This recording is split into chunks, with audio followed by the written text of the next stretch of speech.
We are live. Welcome to today's episode of Black Belt Startup with Ferris. Thank you for tuning in.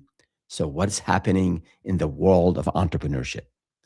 A lot of smart professionals say they want to start consulting, and some even take the leap, but they end up stuck, overwhelmed, or they second guess every move. And we're not talking about a small group of people here, because according to Gallup, 62% of US adults say they prefer to be their own boss. They all have ideas, plenty of them, but only a tiny fraction ever takes the leap. So today, I'm cutting through the fluff and I'm going to talk about why not everyone with a great idea actually turns it into a real business. See, ideas are everywhere. They're like opinions. Everyone's got one. But what separates those who succeed from those who just talk, from those who just talk is the willingness to put the time, the effort, and the commitment. Now, I know, I get it. There are so many challenges, so many obstacles that people face when they think about entrepreneurship. There's the lack of money to start a business. There's the fear of financial risk, including personal financial risk, not knowing enough about business, about entrepreneurship. There's the fear of failure, the lack of confidence, the time constraints. We have family situations. We have potentially aging parents. We have young ones. We have relationships.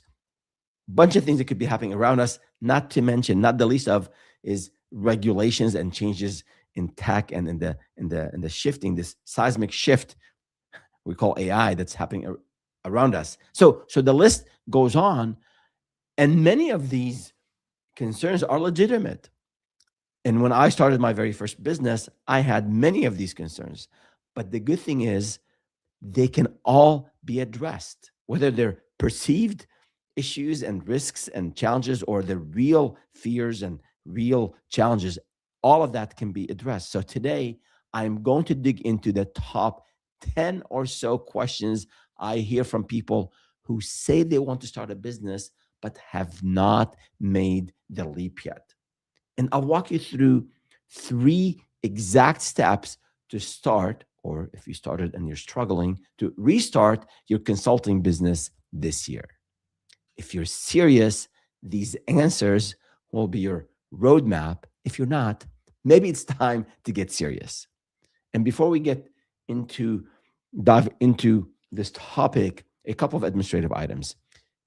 I have this live stream to answer your questions, to hear from you, to learn about your challenges, the obstacles you're facing, and also your wins, small or big. So don't hesitate to reach out. Let me know what is it that's going through your mind. You're really wanting to start a business, but you have a fear of maybe over planning, or the fear of financial risk, as I said earlier, or maybe you have the fear about your reputation, or you don't want to, maybe you feel so responsible to take care of your family and you're not ready to take that leap. Whatever those fears are, those concerns, you're not sure how to put maybe a business plan. You're not sure how to do sales and marketing. 68%, 70% of founders, they know their technical stuff cold, but they don't have any experience in sales and marketing. So if you're running through any of these issues or other issues, don't hesitate to reach out. Leave a comment here on whatever platform you're on,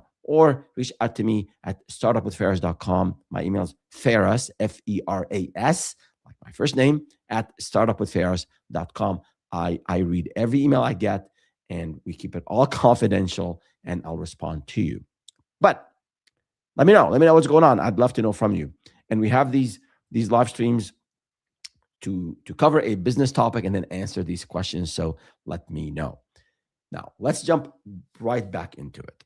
And let's do a quick technology check. Everything seems to be going well. Great. All right. Before we talk about the serious stuff, let's have a little fun. Sometimes I get questions, let me be polite here, call them creative. And when I hear these creative questions, it might mean you're just not quite ready or serious yet. Maybe you don't know. It's fair. Um, but let's I want to make sure that you are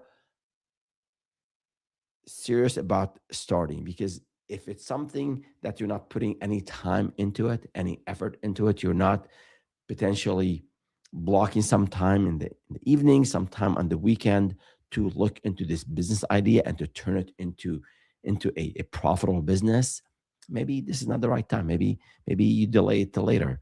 But I don't want you to be in this mode of, I want to start a business, but I'm not starting, so I feel awful, I feel terrible.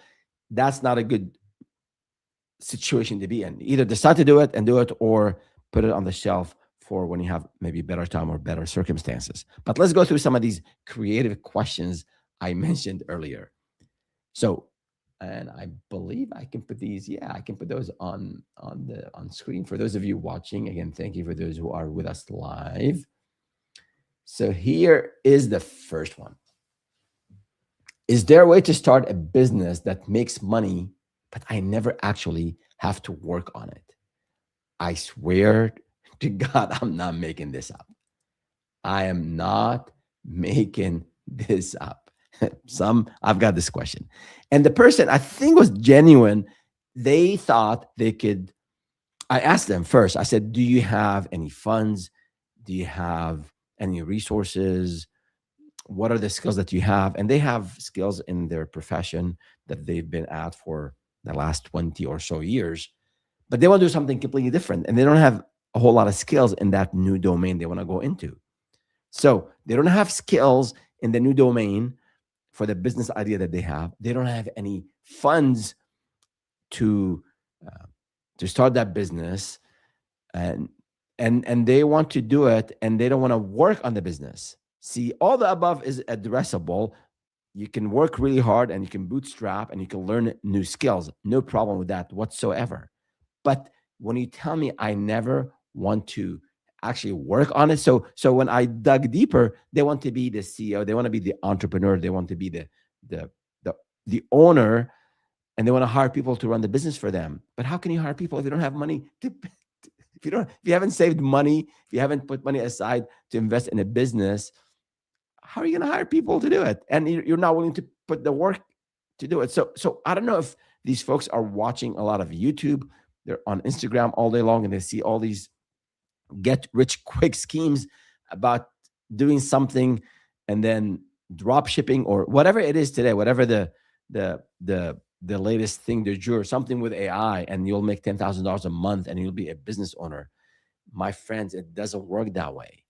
So be realistic. If you want to get into something that you don't have skills in, that's okay. Maybe there's a huge business opportunity, automation, healthcare, for the elderly, uh, you name it. You name it. There's so many opportunities out there with AI. And if you don't have skills in that, you can acquire these skills.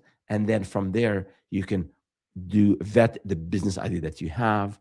And then you can start that business. But you don't have the skills, you don't have the resources, and you don't want to work on it. That formula, that's wishful thinking. That's a formula for disaster, not for business. So that is one of the questions, creative questions I have gotten before. The next one. All right. Can I be an entrepreneur without ever talking to people or clients, like at all? So they don't want to speak with people. Now, I don't know why. Maybe they're an introvert. I don't know. It was fascinating. So, and we're talking about services and consulting. We're not talking about product. Potentially, you can build a product. You can have maybe a few engineers, your buddies. You work together. You produce something and you sell it.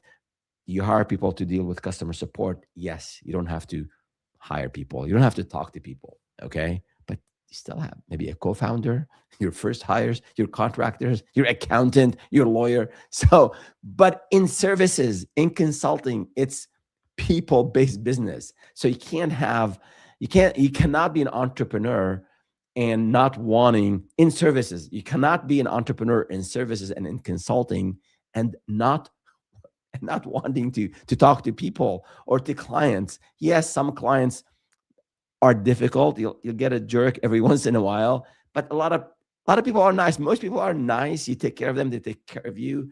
You help them solve a problem, they pay you, they take care of you, they refer others to you. So not talking to people in consulting, in businesses, in services, it's just not a good fit. So you have to figure that out. Maybe you're just the back office person and you're great with strategizing and you're very creative and you just can't talk to people.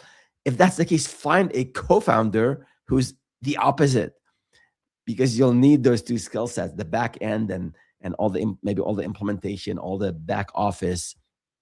Maybe you're visionary. Yes, great. So get someone who can execute, who loves talking to people, and then you'll make an amazing business co-founders. All right, so that's that. The next one, that's one of my favorites. I hear a lot. Uh, yep, right there. Oops. Here you go. I have 5 brilliant ideas.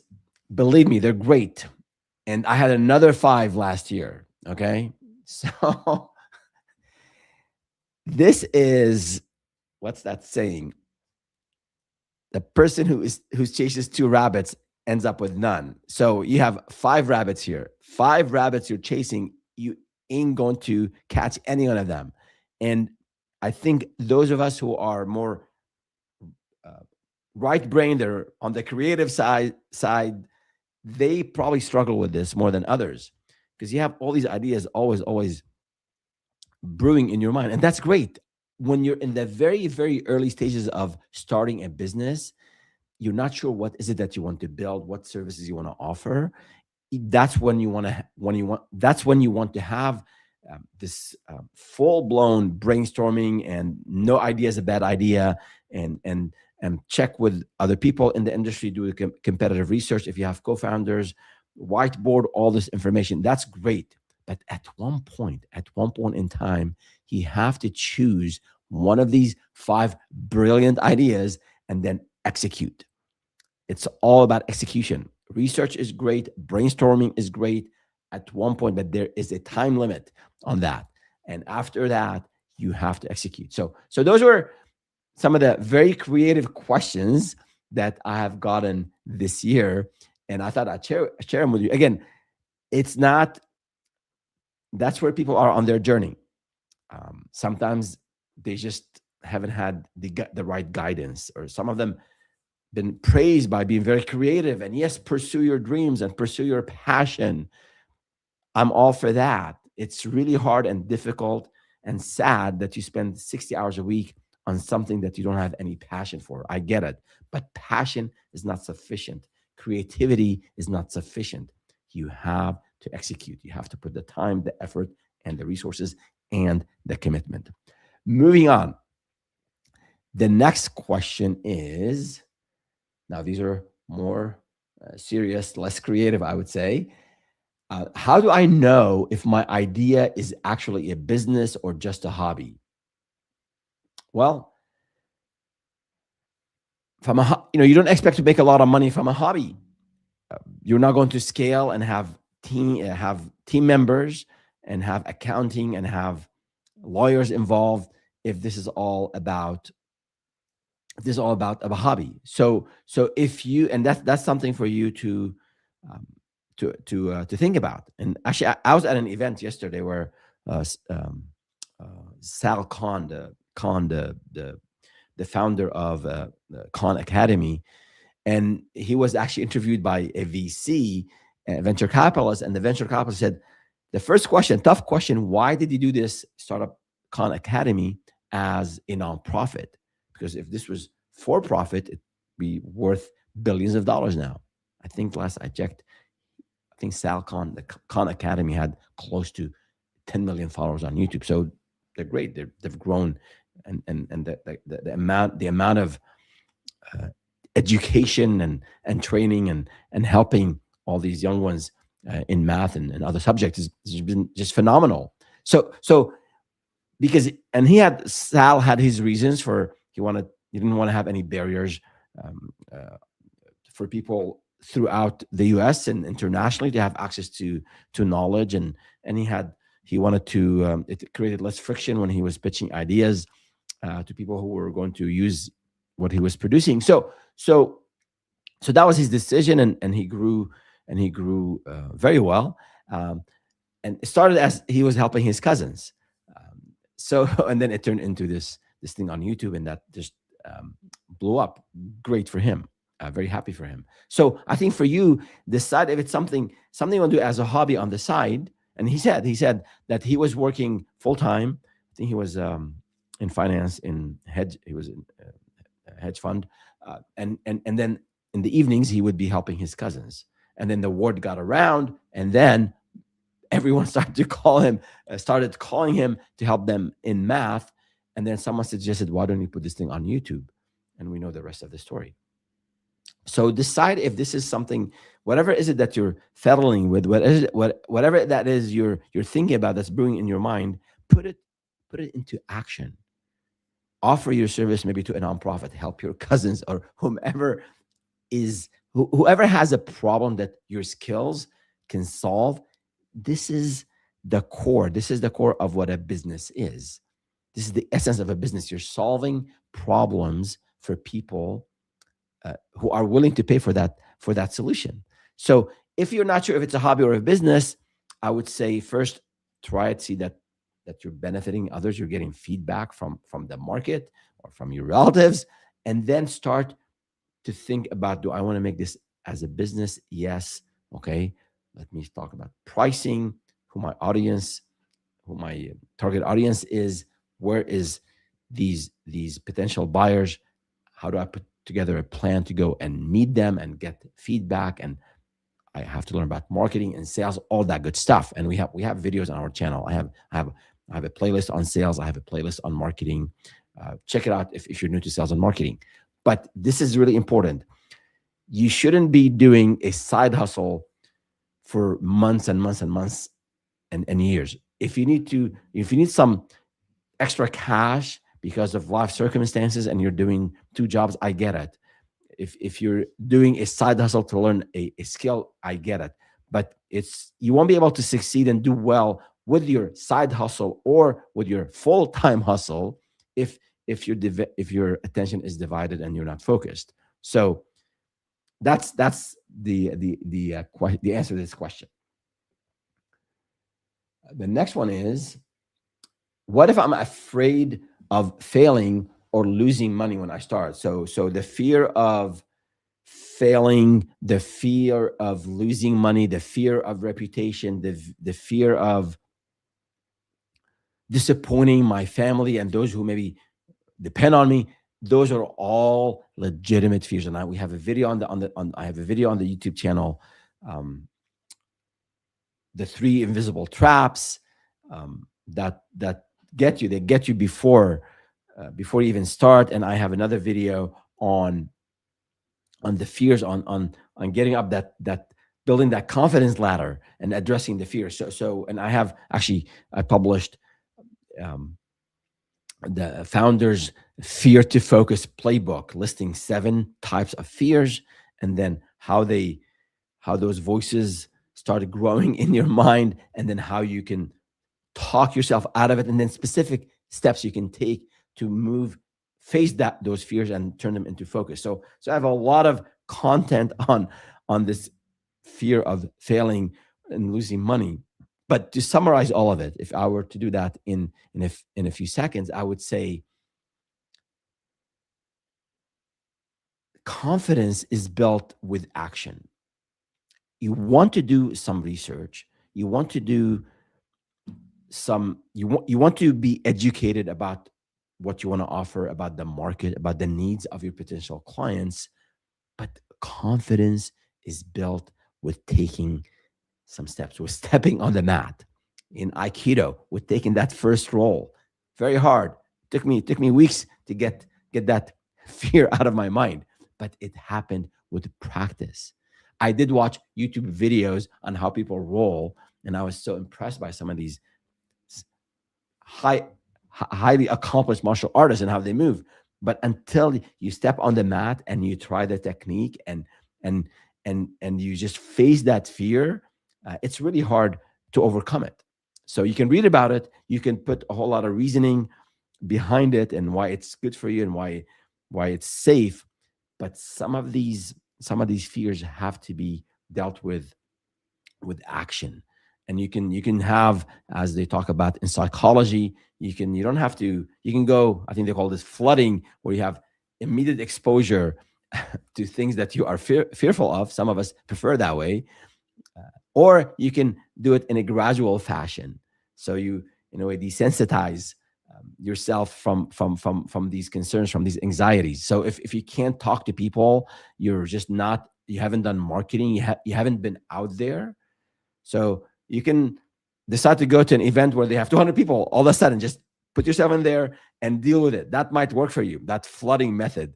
Or you can go to a small event and then go to a slightly larger event, and then build your confidence to go maybe and speak in public. So I think with these, a lot of these fears, some planning is required. That left brain, that get that cortex working, and put together a financial plan, a financial runway, study the market. That's really, really important. But at some point, you have to take action. You have to build, since we're talking about psychology and brain, you have to get these neurons connected.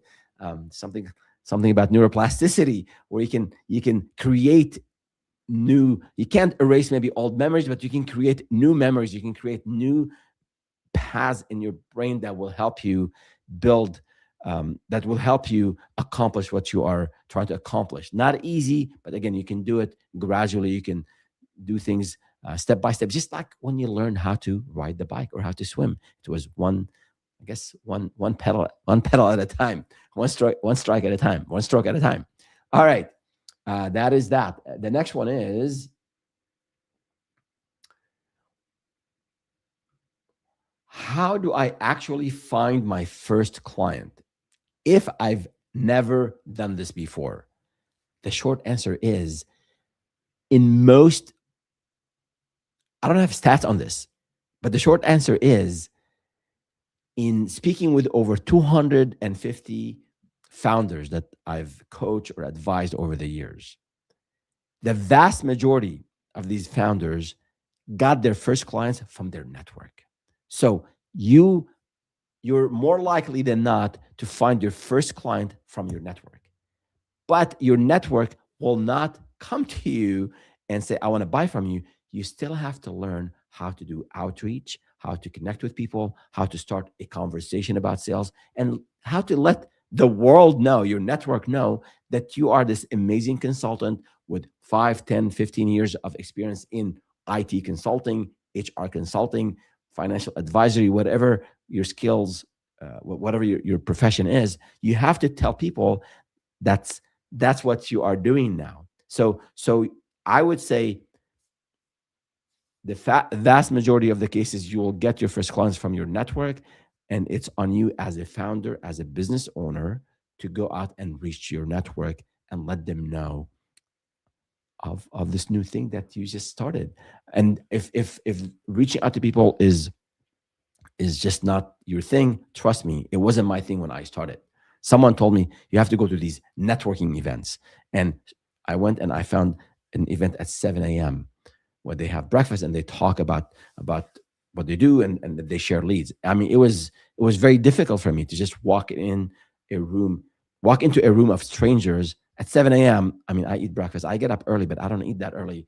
Hey, that's where the leads are. So I went, and I happened to be the first person they asked to introduce themselves, and I was so nervous. And a couple of them were nice enough to come after the session, say, "Hey, you were nervous. That's okay. We all started here. We're all friends. We want to help each other out." And I was consistent. It was every other Tuesday, I believe, at 7 a.m. I did this for a few months, and I got 2 leads out of this networking um, effort that it was totally new to me. So you have to be out there. You have to get the word out. You have to find where the fish is, find where your clients, potential clients are, or those who can connect you with your potential clients, and be out there and start a conversation. and help out. If you help this other person find leads, then they'll likely, most people reciprocate, most people are nice and they're willing to help. And you do that, it's a numbers game. And you get better at it over time. Cool. Let's see the next one.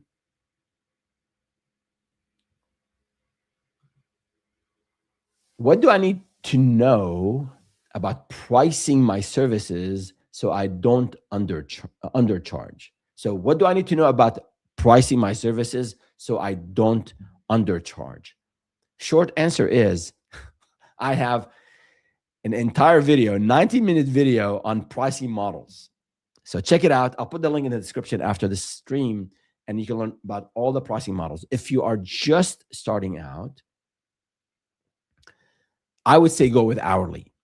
Hourly pricing is very simple, very straightforward. You charge $125 an hour, 10 hours, you make $12.50. It's clear to you, clear to the client. Now, there are a lot of pros and cons to every pricing model, okay?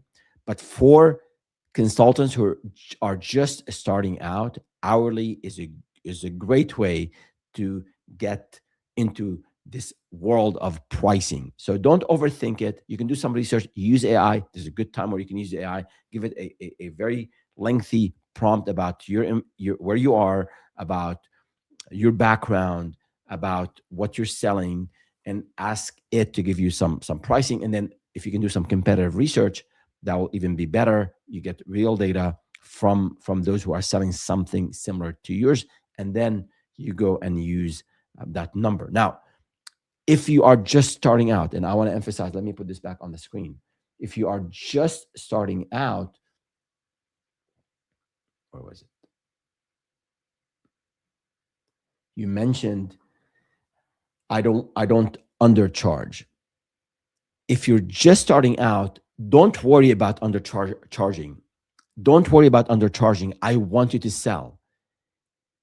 I'd rather you sell at a fraction, a small fraction of your potential future hourly rate, and have a client and practice how to put together a proposal, send a proposal, negotiate a proposal, close the deal, send an invoice, collect money, feel great that you've sold a project and you don't have any sales background, and then practice delivering what you sold and getting a testimonial from the client. I want you to go through that. That is invaluable. That is something that blocks most entrepreneurs. They get stuck with planning and pricing and this and that and the other, and they don't sell and they don't implement. And then they don't go through this full circle of marketing, selling, delivering, then getting a happy customer, and then doing this back again. So I wouldn't worry too much. I want you to have an hourly rate, and check out the channel. Actually, I'm about to publish a comprehensive video on hourly pricing for new consultants. So do that. But at the same time, for the first couple of projects, don't worry too much about money. Don't offer anything for free. Maybe for a nonprofit, it's okay. But people, in most cases, people won't value something that's free. So maybe charge, and in return, tell them, give me a case. I want you to have a public case study, or I want you to speak with me on a webinar about how great of a consultant I am, how I helped you solve your problems. So that is the thing about undercharging. I wouldn't want you to worry about it too much early on, but once you have a few projects under your belt and you've delivered and you're confident in your ability to sell and to deliver, do not stay in this zone of undercharging. You'll just lose. You'll go under. So again, use this advice with handle with care. Use it initially, but then at one point you want to start to charge and charge more. And then as you get better, you'll become more confident in pitching, in pricing, and you'll be adding more value to the client. So you'll actually potentially can sell at a premium. So that is a really good question. Hopefully this is helpful. The next one is, let me show it on screen. How do I balance my day job with starting a business on the side? I did talk about this just a little bit ago. If you have a full-time job and you're doing something on the side, it's really hard to do this for a long period of time. I'm an opponent of that approach. I'm not in favor of side hustling. If you have to do it for a short period of time because you need to make extra cash, I understand it. Life is tough. I used to wash dishes. I was married with a degree in electrical engineering, and I was still washing dishes. Trust me, it was really difficult at that phase in my life. Um, so sometimes we have to do what we have to do to take care of the bills, and nothing is wrong with that. But in staying in that phase or in that situation for a long time, where you have a full time job and a second job or a side hustle, it's just you won't be able to grow and and even if you don't want to be an entrepreneur, just to grow within the company that you are working in now, it's hard to have full focus and learn and become really good at what you're doing and excel and exceed expectations if you're also busy with something else. So I my recommendation is, except for a few circumstances like you need some cash right away or maybe you're learning a skill, I would say do not start a side hustle, but focus on your full-time hustle, and then put a timeline, let's say a 3 month or a 6 month plan to launch your new business, and then start doing things on the side toward launching the business, not just to make an extra buck here and there. If you need to make a buck here and there, I get it, do it. But if you're committed to start a business, if you're committed to starting a business, it requires time. And that time is going to, if you have a full-time job, that time is going to come from your evenings and maybe one of the weekend days. That's what it takes. There is no get rich quick way. It's a scheme. There is no way that you can start a business and not put time into it up front. It could be the most brilliant idea, but if you don't put the time, and the time has to come from somewhere. So it is really hard. I get your question. It's hard to balance, especially if you have a family and you have responsibilities. It's hard to balance. So you have to decide what is a priority for you in this season of life. And if starting a business is a priority, then you have to treat it as a priority and dedicate time to it. And hopefully, if you follow this channel, you're learning a lot of the best practices, a lot of the tips. We have a ton of template and worksheets and things you can borrow, make a copy of, and make your own. And it's all free and available. And that will help you avoid all the mistakes I made and that I learned from other founders. And you can expedite, or you can cut short the period from where you are today to launching a business and to making money, so you can leave your full-time job. So make sure you subscribe to the channel and check out the different playlists and the videos we have on the specific area that you need in entrepreneurship, whether it's on the accounting front, on the legal front, on working with a co-founder, on sales, on marketing, on the mindset aspect of things. Check out the channel. A lot of good stuff for you. And let me know if you have other questions. If some of these videos are not addressing the question that you have, do let me know. I'd love to hear from you, and I'll be more than happy to answer those questions. Alrighty, moving on. What if I don't feel confident enough to call myself an entrepreneur yet? You got to build that confidence. And you have to build that confidence, just like getting the confidence to ride the bike, or learning how to swim, or learning how to drive, or stepping on the mat and taking that fall in the Aikido context, or taking that punch maybe in boxing. You have to step on the mat. You have to take action. That's how you build confidence.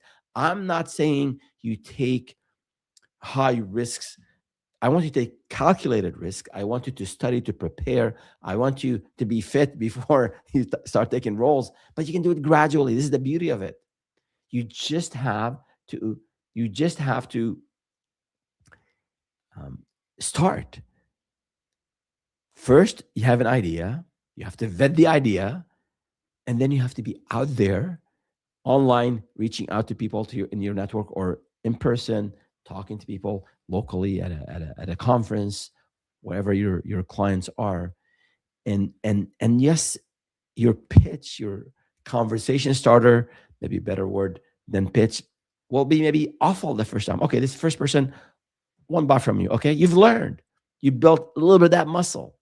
Then the second conversation, then the third conversation. And after you've done 20, 30, 40 of these conversations, it'll be easy. It'll be much easier than the very first time. And then you'll be learning from others in this networking event that you're attending. And as you can tell, I'm a big proponent of being out there and networking. You can do a lot of other marketing programs. You can pay for ads, you can do SEO, you can do a bunch of things. But for founders and services and consulting, there's nothing like being out there, because you learn, you practice, you see others in action, and you can learn from them. All of that, they're acquired skills. Yes, some of us might be more of the extrovert type. They just can flow smoothly with the crowd. The rest of us, me included, I had to learn it the hard way. And then after a while, when we become better at it, you enjoy it, because at the end of the day, as a consultant, what is it that you're doing? You'll be helping someone solve a problem. You're bringing peace of mind to someone, and that's the value you're offering, and they're paying you for it. So it's not like they're doing you a favor. I mean, sales is not a dirty word. Sales is, especially for consultants, for service providers, it's something that will enable you, the trusted consultant, the expert, to help someone solve a problem, be it getting their newsletter out, be it setting up their IT security, be it designing their website, helping someone with their financial plan, or get the right level of insurance, or whatever the case might be. You are solving a problem, you're helping people out. So don't feel too bad, or don't feel that you're not ready, or you're not an entrepreneur. We were all entrepreneurs back, according to the co-founder of LinkedIn, Reid Hoffman. Back in the cave, we were all entrepreneurs. So we got I guess started to coast once we got used to the 9 to 5. So start doing entrepreneurial things. Do things that are a bit difficult. Do things that are a bit difficult. Build that muscle of trying something new. Learn how to deal with rejections. That's not easy. It's hard. It hurts, but you can recover from it. Rejection, I heard this in the conference yesterday. Rejection is redirection. I love it. So I know this might sound like positive thinking, but that's it, it works. It does work. Just like if you want to build a muscle, you have to go to the gym. It doesn't show, you can't see it for weeks, for months, but after a while, you start seeing it. Same thing in business. Practice, practice, practice, and then your confidence will build up. Good questions. And for those of you who just joined us, we're going through the most common questions I get from those who have ideas, but they haven't started. And if you take notes from these questions and my answers, it should give you a roadmap on starting your own business. And if you have a specific question, do leave me a comment on whichever platform you're on. I will make sure we'll address it before the end of the stream. And if not, we will address it offline. I'll reply to your comment, or if you email me, I will reply back to your email. Happy to be of help. Okay, the next one is, how much time should I realistically be putting in every week to get this off the ground? So that's an important question. Time. You got to commit time to this venture. If you're not committing time, it's not going to work. You cannot start a business and just scrolling and seeing what others are doing and maybe thinking about it on your way to work like once a week. That doesn't cut it. That doesn't count. You really have to dedicate tangible amounts of time to this venture. It could be 30 minutes a night. I'll take that. I'm happy with that. But commit to it for a few weeks and start building toward the goal of starting a business. So how much you want to be putting every week? It's a function of your willingness and readiness and ability. So if you're on the younger side, you don't have a whole lot of other responsibilities, and you do have a full-time job, and finances are in order, you can put a lot of time, because you don't have a whole lot of other responsibilities. If you have a whole lot of hobbies, maybe cut it down to one hobby, or maybe if you're planning on these long trips, cut down on those trips. If you are serious about starting a business and reaching your financial dreams and being your own boss and have uncapped income potential and live the dream, if you want to do that, you have to sacrifice, you have to commit today. There's no other way around it. So I don't want to put a specific time. I would say, my motto in life: work hard, play hard, and give back. So if you can put 80 hours a week, you'll do much better than the person who's doing 40 hours a week. If you can put 50 hours a week, that's better than the person who's doing 40 hours a week. Of course, we want to be smarter. We want to work smarter, not harder. Doesn't make any sense. Work smarter and harder, right? Because you're building the foundation of this great company that you want to have. And you can't do that with working smarter, not harder. It doesn't work. You got to work smarter and harder. So keep that in mind. Some of these slogans out there, they make no sense. They make sense in some context. But when you're building the foundation for something great, a lot of blood, sweat, and tears are required. That's just what it takes. These are timeless principles. You can't get to a black belt in any art without a lot of hard work. Same thing in business. So keep that in mind. The next one: do I need a business plan, or can I just start and figure it out as I go? The answer is in between. Yes, you need a business plan, and yes, you can figure it out on the go. But I want you to be in between. I don't want you to spend months putting together a 50 or a 60-page business plan. Don't do that. And at the same time, I don't want you to just go randomly doing things and you think that you're making progress. So balance it out. You have to put time into brainstorming what idea you want to pursue, the skills that you have that will support pursuing this idea, and then you have to go through the vetting process. And again, we have worksheets and templates on all this stuff, on identifying your skills, on vetting the business idea, competitor research, all of that. So reach out, leave me a comment, or reach out if you're looking for those templates. So we have them. We have them on the site. We have them on many of the YouTube, on the videos on the YouTube channel. So you have to learn. You have to do some research and learn, but do it in a gradual fashion, in a cumulative fashion. So defining your skills, defining the thing you want to pursue, vet the idea. And then from that point on, once you have the idea vetted, it's time to take action, and it's time to start telling people about the idea. And this is, I mentioned in the video at the beginning in the stream, that I will have the 3 steps to take to start the business right away. I'll do that. I think we have a few more questions. I'll do that, and then. But I want to address all the questions first, and then I'll get to the 3 steps. But basically, you have to do some planning and then execute, and then iterate on that, and align and realign, and then okay, now I made a couple of sales now. Okay, let's put together a sales projection for 12 months. Okay, and when can I make enough money so that I can then leave the current job I'm at, right? So there I would say there's this cumulative approach to business planning. I think is optimal for consultants. It's optimal for those who are doing things on the side gradually, and it's also good, I think, even if you're going all in, spend maybe a little bit more time. If you're going all in, spend a little bit more time in developing a business plan. But I want you to be testing all these assumptions in your business plan right away, and then adjust as you learn more, learn from others, and learn from your own experience. And as Eisenhower said, planning is everything and the plan is nothing. Because the first time, that first punch, I think Tyson said that too, Mike Tyson, after that first punch, the whole fight plan is gone. So put some plan. A lot of planning is important, but then you got to put it into action.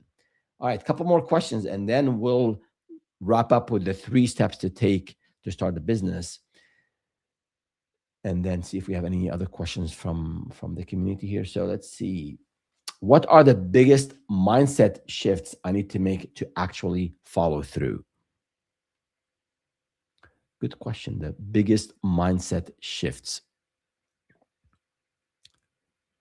I would say the first one, the very first one, acknowledging that starting something new, building something from scratch is hard.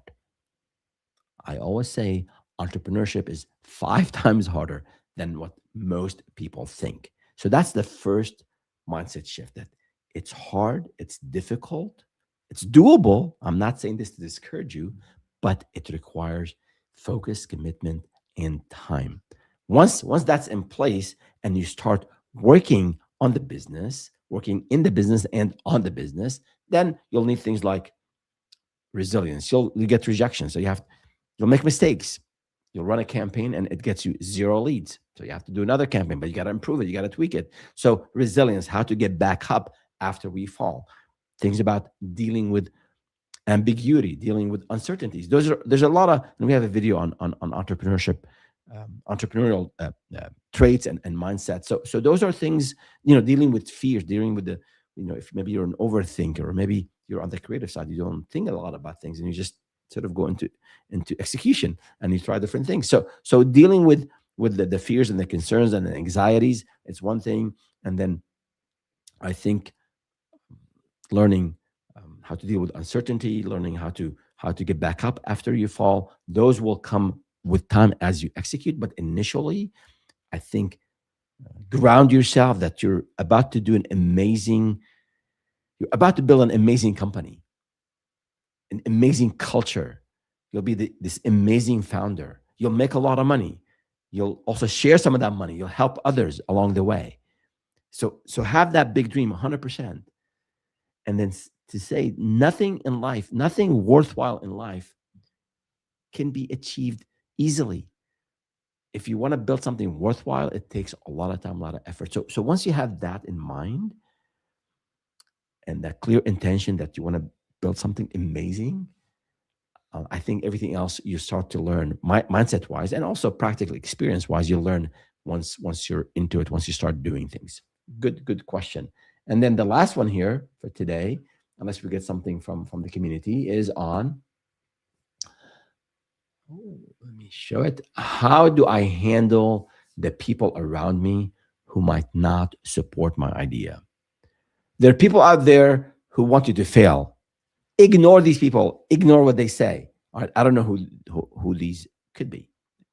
It could be within the family. It could be colleagues. It could be people you play basketball with. I don't know. But anyone with that kind of negative mindset, ignore them. They shouldn't be in your life in the sense of the business life here.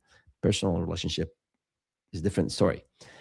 But those who care about you, who care for you, who want to see you succeed, but they're not sure that you'll make it, and they're not being unrealistic or harsh on you because they hear the how high of a failure rate is we have as a society for those who start businesses.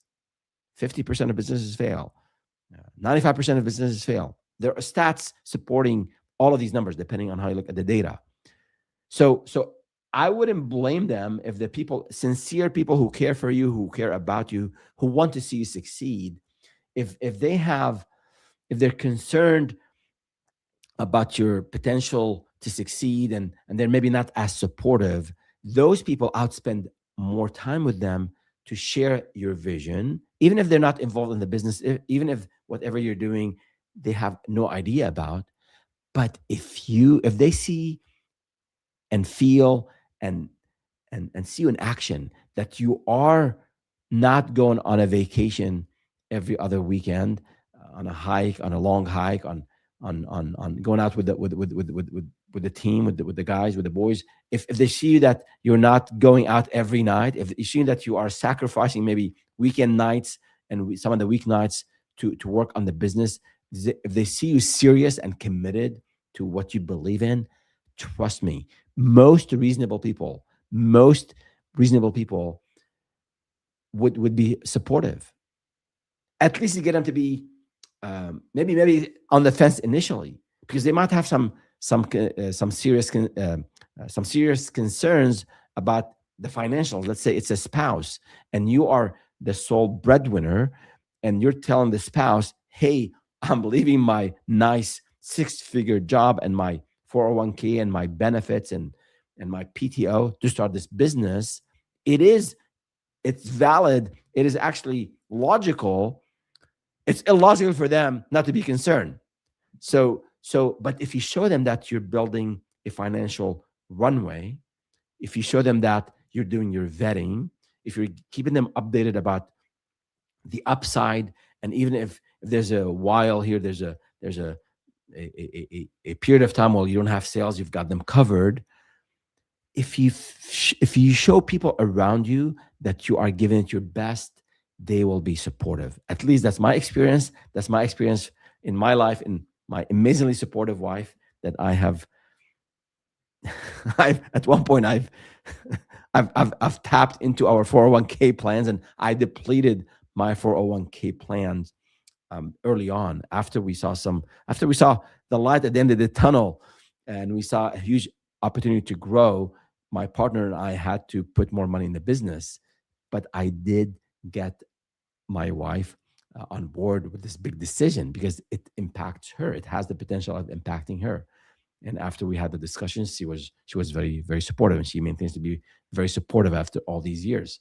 So so so I would say, look at those who are giving you the negative vibes. If people, these people who are envious and they don't care about you and they want to see you fail, don't listen to them, man. Just, you might want to reconsider your relationship with them. But those who care about you, maybe depend on you, they want the best for you, get them on board, get them consulted, update them, work hard, and maybe drive that concern that they have.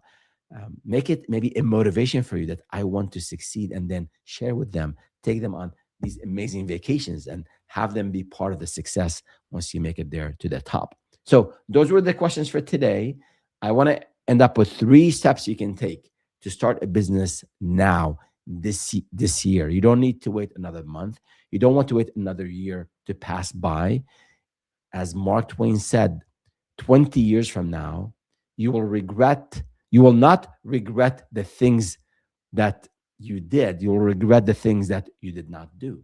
So, I'm paraphrasing, I think he had it the other way around. But the concept is that it's time to, if you've been thinking about starting a business, take concrete steps toward it. So, first thing is identify your skills, and I'll put the links to these templates we have to help you with these steps.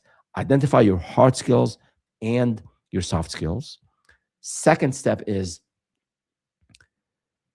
do the vetting, the whole vetting process. And I wanted to use my 10+5 rule.